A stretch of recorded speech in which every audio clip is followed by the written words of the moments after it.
Hoy en día la transición energética ha supuesto que la conciencia sobre la gestión energética se traslade a todos los sectores y a todos los ámbitos de la sociedad, no únicamente a sectores concretos donde se trabajaba el tema de la energía, sino también a sectores como la construcción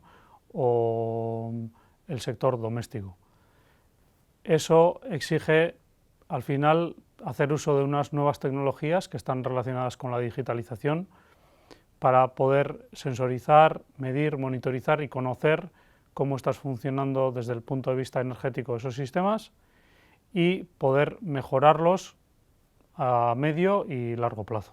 En Euskadi tenemos empresas que son fabricantes de sistemas de energía, ya pueden ser fabricantes ferroviarios como de elevación, incluso de máquina herramienta, y en estos casos ya los productos que se comercializan como un sistema inteligente de energía. Esto es, no se comercializa únicamente el producto, sino que se comercializan también los servicios que posteriormente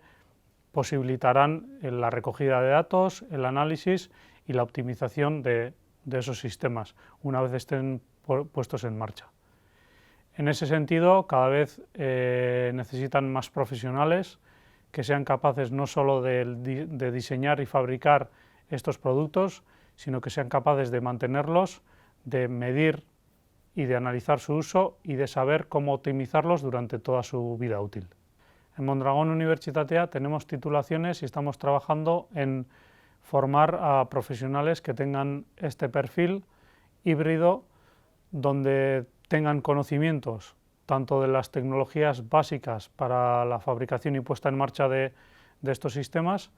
como también de las tecnologías que van a permitir que estos sistemas sean inteligentes y sean capaces de hacer una gestión energética óptima.